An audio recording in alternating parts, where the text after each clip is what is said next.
बोलो सतगुरुदेव भगवान की जय। मेरे प्रिय आत्मा, आप सबके हृदय में बैठे उस परमात्मा को मेरा कोटि कोटि प्रणाम। सतगुरु दाता तेरी जय।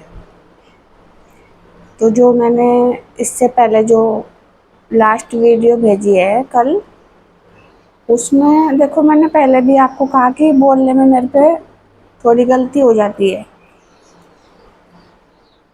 तो इसको अपनी बुद्धि से आप लोग सुधार लिया करो। जैसे मैंने उसमें कहा, अपनी आत्मा को अधोगति में ले जाओ, दुर्गति में ले जाओ या प्रकृति में ले जाओ, आपकी मर्जी। ये तीनों एक ही हैं। तो अपनी आत्मा को चाहे मुक्ति के द्वार पे ले जाओ या अधोगति में ले जाओ, वो आपकी मर्जी है। या परमात्मा में ले जाओ या प्रकृति में ले जाओ, वो आपके ऊपर है। तो ये तो मेरी कल की वीडियो की जो गलती थी वो बताई। और एक आपको और बताना चाहूँगी, जैसे मैं आपको बताती हूँ कि सारे देवी देवता जो है हमारे अंगों के नाम है, अंगों को दिया गया है। आज एक वीडियो मिली है तो वैसी ही वो पूरी सत्यता उसमें नहीं है, लेकिन काफ़ी हद तक मिलती जुलती है वो उससे। समझने के लिए तो वो बहुत है। जैसे आप बाहर पूजा करते हो देवी देवताओं की, अलग अलग भगवानों की, तो इस शरीर से कीमती कुछ नहीं है। ये शरीर ही सबका अवतार इस शरीर में ही है। सब इस शरीर में, मैंने इसीलिए कहा सभी देवी देवता इन अंगों के नाम दिए गए हैं। है कुछ नहीं, एक परमात्मा के सिवा कुछ नहीं है, सिर्फ समझाने के लिए नाम दिए गए हैं। लेकिन मुझे आज एक जो वीडियो मिली वो अच्छी लगी, तो मैं आपको वो दिखाना चाहती हूँ ताकि आप बाहर भटकना छोड़ दो। क्योंकि खाली मेरी बात पे यकीन नहीं आएगा तो थोड़ा बहुत बाहर की भी जानकारी दे दूँ आपको।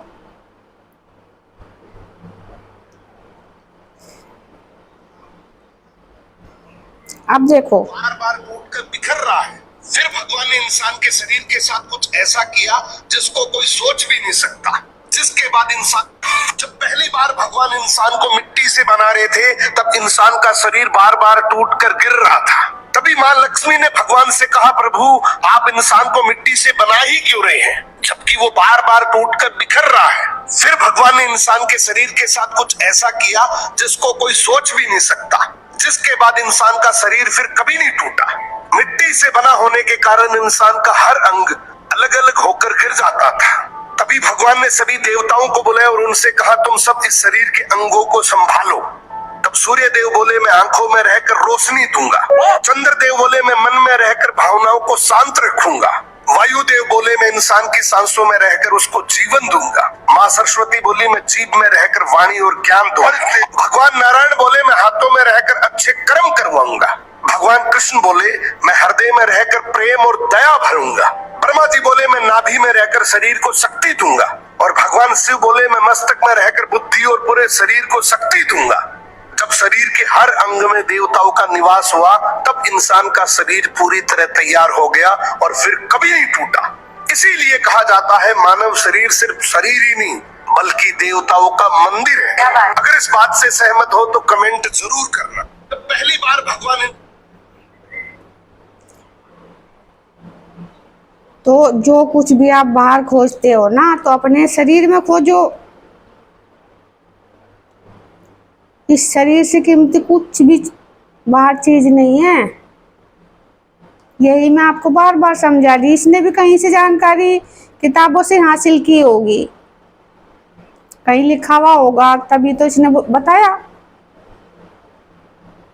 अपनी अकल से तो नहीं बताएगा। अपनी अकल से तो साधना से पता चलता है कौन कहाँ है, कहाँ क्या चीज है।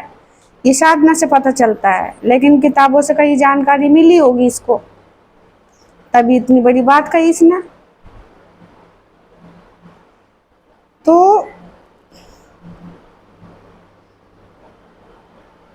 सब कुछ इस शरीर में ही है। जो कुछ भी खोजना है ना आपको, इस शरीर में खोजो।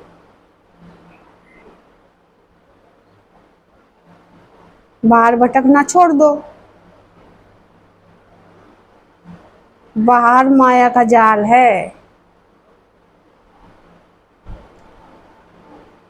काल माया की सृष्टि है बाहर। असली ब्रह्मांड इस शरीर में है और इसका डुप्लीकेट ब्रह्मांड बाहर, नकली।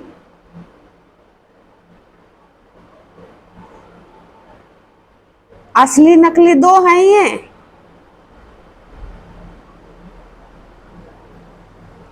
तो जो परमात्मा का जो स्थान है, हर सूर्य का, चंद्र का, तारागण सब इस शरीर में है।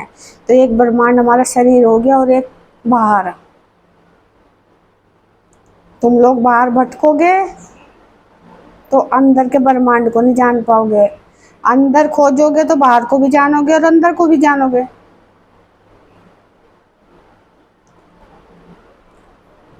तो इस वीडियो में इतना ही है। अगली वीडियो में फिर जानकारी दूंगी आपको कुछ और। तब तक के लिए मेरे राम राम। सतगुरु दाता तेरे